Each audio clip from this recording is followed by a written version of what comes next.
आती है। कैसे हो आप सब लोग? आई होप आप सब ठीक हैं। पेपर की प्रिपरेशन आप लोगों की चल रही होंगी। आधों के पेपर हो गए हैं, आधों के पेपर होने वाले हैं, आधों का शायद आज होगा, है ना।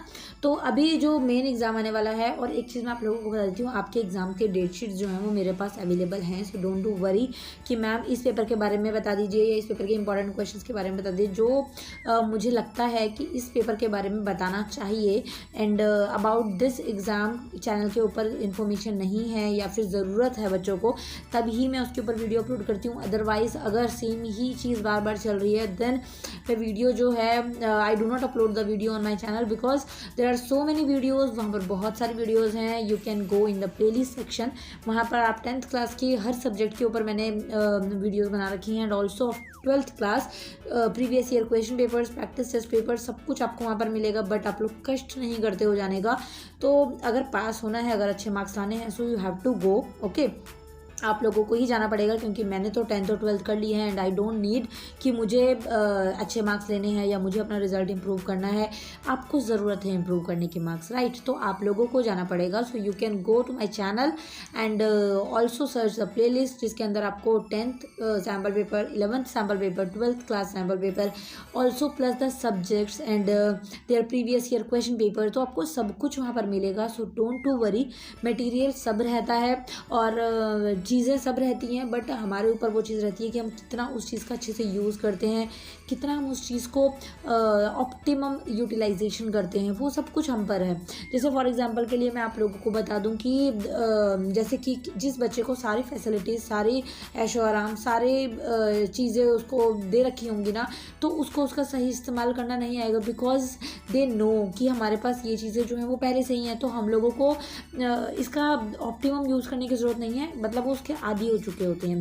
बट जिनके पास वो चीज़ें नहीं होती हैं और उनको वो चीज़ें जब प्रोवाइड की जाती हैं तो वो उसका बहुत अच्छे से यूज़ करते हैं।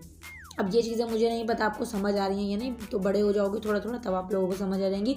सो अभी ये छोड़ते हैं और बात करते हैं। अब आज जिनका पेपर था वो तो चलो ठीक है, शायद होम साइंस वगैरह का एग्ज़ाम था और सोशल साइंस का एग्ज़ाम था, है ना। तो आई होप कि अच्छा गया होगा। सोशल साइंस के लिए भी मैंने प्लेलिस्ट ऑलरेडी बना रखी है। प्लेलिस्ट में आप जाएंगे तो सोशल साइंस के सारे क्वेश्चंस, सारे इंपॉर्टेंट क्वेश्चंस मिल जाएंगे और साथ के साथ फिजिकल एजुकेशन या फिर होम साइंस का जो 12th है उनके लिए भी previous year question paper playlist में ऑल्सो अवेलेबल हैं। ओके, सो अब बात आती है जो नेक्स्ट एग्जाम है, केमिस्ट्री और फिजिक्स वाले बच्चे भी बहुत ज़्यादा मेरे से पूछ रहे हैं कि मैम क्वेश्चन बताइए, इंपॉर्टेंट क्वेश्चन बताइए। तो आप प्लेलिस्ट में जा सकते हैं, वहाँ पर प्रीवियस ईयर क्वेश्चन पेपर से आपको एक आइडिया लगेगा कि हाँ इस टाइप का पेपर हमारा बनेगा, इस टाइप के क्वेश्चन आएंगे। तो आपको सेम क्वेश्चन नहीं करने हैं, you have to prepare the basic of that question, ठीक है। आप उसका बेसिक करिए कि मुझे अगर इस टाइप का कोई भी मिलता जुलता क्वेश्चन आ जाता है तो वो मुझे आ पाएगा या नहीं आ पाएगा। Okay, only check that also, ठीक है। अब यहाँ पर बात आती है जो नेक्स्ट एग्ज़ाम है, 12th वालों का इकोनॉमिक्स का पेपर है कल और 10th वालों का इंग्लिश का पेपर है।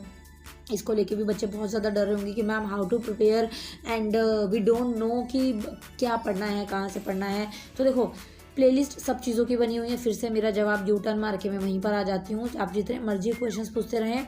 देखिए अगर आप जाते हो चैनल के ऊपर, ठीक है, बेसिक ज्ञान के आप टाइप करोगे, वहाँ पर आपको मेरी शक्ल दिखी जाएगी। तो वहाँ पर आपको जो मेरी वीडियोज़ दिखेंगी, तो प्लेलिस्ट के सेक्शन में जब आप जाओगे तो 10th क्लास की प्लेलिस्ट, 12th क्लास के लिए प्लेलिस्ट, सब लोगों के लिए, सब बच्चों के लिए आप लोगों की 10th और 12th के हिसाब से प्लेलिस्ट बनी हुई है। तो वहाँ पर जाएं।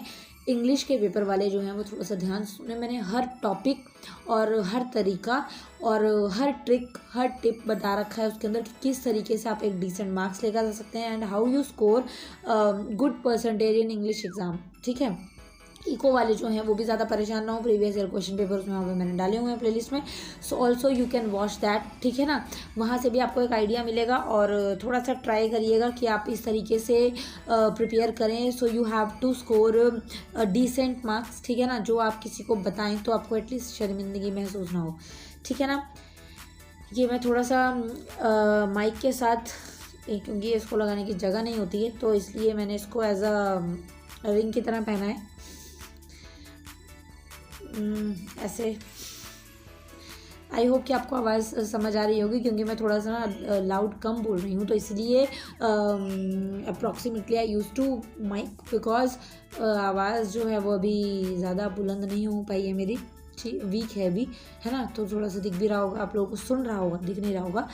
तो जितने भी बच्चों को इंग्लिश का पेपर है, देखो इंग्लिश और हिंदी एक ऐसे सब्जेक्ट है ना जिनमें फेल होने का तो यार कोई मतलब ही नहीं बनता है कि आप फेल हो कैसे जाते हो इंग्लिश हिंदी में।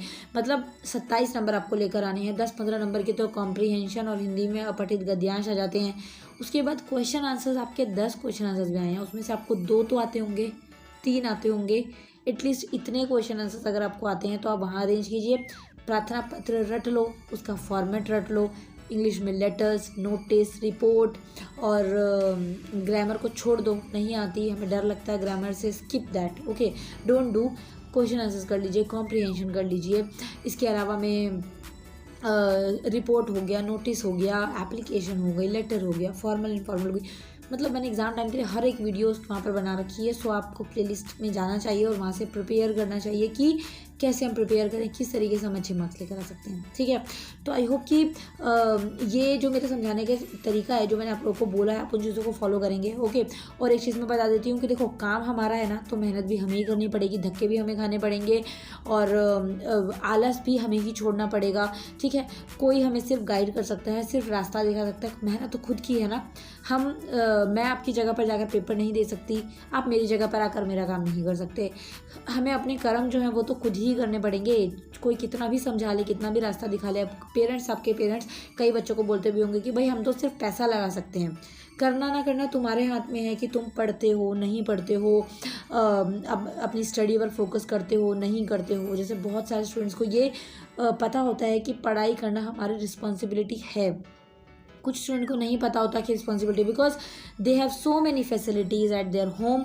उनके पेरेंट्स ने उनको इतनी फैसिलिटी दे दी है कि उनको रिस्पॉन्सिबिलिटी ना वर्ड जो है वो अभी नहीं पता है, मतलब मैच्योरिटी जो है वो उनके अंदर अभी नहीं आई है। But 10th is the standard जिसके अंदर आप लोगों को मैच्योरिटी जो है वो आ जानी चाहिए। मैच्योरिटी इन द सेंस कि आपको पता होना चाहिए कि हमें कहाँ क्या करना है, किस सिचुएशन में क्या कैसे रहना है, किससे किस तरीके से बात करनी है, किसको कितनी इज्जत देनी है, किसको मैनर्स दिखाने हैं।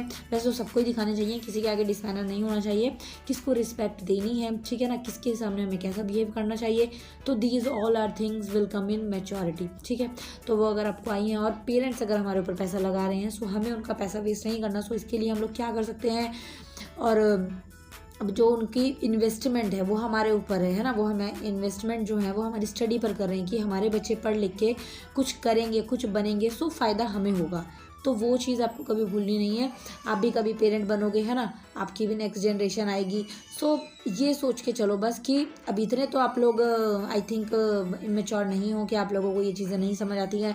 आई थिंक अगर मैं फ्रैंकली भाषा में बोलूँ, जैसे मेरे पास जो स्टूडेंट्स आते हैं, और इवन मैं स्कूल्स में भी जाती हूँ, तो मतलब 6th 7th 8th से आजकल जनरेशन इतनी ज़्यादा स्मार्ट हो गई है ना, इतना ज़्यादा जिसको बोलते हैं कि मैच्योर हो गई है, इन चीज़ों में मैच्योर नहीं हुई हैं। भाई हम तो फ्रेंडशिप करने में मैच्योर हो गए हैं, हमें तो उल्टे सीधे काम करने में मैच्योरिटी हासिल हो गई है, हमें इंस्टाग्राम रील्स बनाना, शॉर्ट्स बनाना, यूट्यूब चैनल स्टार्ट करना, मतलब इन चीज़ों में बहुत मैच्योर हैं। तो जब आप इन चीज़ों में मैच्योर हो सकते हो, तो आप काम की चीज़ों में भी मैच्योर हो सकते हो। You have mind but you don't use, ठीक है ना, आप यूज़ नहीं करते हो, तो वो आपके ऊपर है, आप अपने माइंड का कितना यूज़ करते हैं और कहाँ यूज़ करते हैं। इवन मैं अपने जो यूट्यूब के स्टूडेंट्स भी हैं उनको भी मैं यही बोलती हूँ कि अभी पढ़ने की उम्र है, पढ़ाई कर लो, बाद में आज से 4-5 साल बाद आपको कोई नहीं बोलेगा कि बेटा पढ़ ले, पास हो जा, अच्छे नंबर ले आ, तब आपको धक्के ही खाने हैं अगर अभी नहीं पढ़ते हो तो पढ़ना स्टार्ट कर दो, ठीक है। हर चीज़ के लिए आपके पास टीचर्स हैं, आपके ट्यूटर्स हैं, आपके पेरेंट्स हैं, आपके एल्डर ब्रदर सिस्टर्स हैं, इवन मैं भी हूँ। And as a YouTuber, as a mentor and as a teacher, मैं भी आप लोगों को हमेशा वो चीज़ें बताती हूँ जो आप लोगों को इग्नोर करने में मज़ा आता है, राइट। तो इसलिए थोड़ा सा जो भगवान ने बुद्धि दी है उसको सद्बुद्धि की तरह यूज़ करना है, और कोशिश करनी है कि उन चीज़ों के ऊपर आप ज़्यादा फोकस करें जो आपको बेनिफिट पहुंचाएंगी, ठीक है। कुछ चीज़ें होती हैं जो हमें बहुत इन्जॉयमेंट दिलाती हैं, जिनसे हमें बहुत मज़ा आता है, या जो हमें बहुत अच्छी लगती हैं, बट इन्जॉयमेंट ज़रूरी है, बट एक लिमिट में, ठीक है। उतनी लिमिट में रखिए कि आपकी स्टडी इफेक्ट ना हो, ठीक है ना।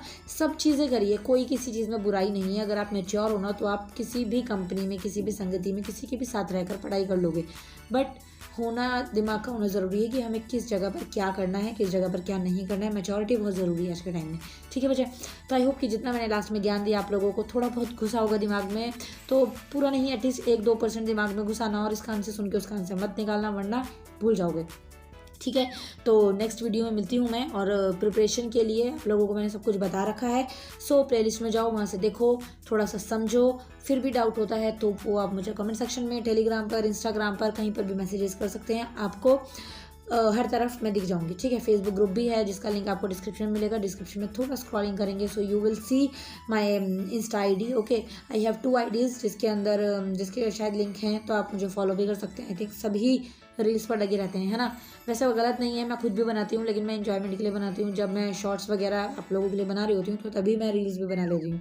तो ज़्यादा कुछ किसी चीज़ में कोई भी बुराई नहीं है तब तक जब तक हम अपने मोटिव से भटके ना, जब तक हमारे पेरेंट्स का भरोसा जो है वो हम पर से उठे ना, हमें वो चीज़ें नहीं करनी है। बाकी हम जो मर्ज़ी करें, अपनी लाइफ है, हम एक डेमोक्रेटिक कंट्री में रहते हैं, लोकतांत्रिक देश है, तो हम अपनी मर्ज़ी से कुछ भी कर सकते हैं, है ना।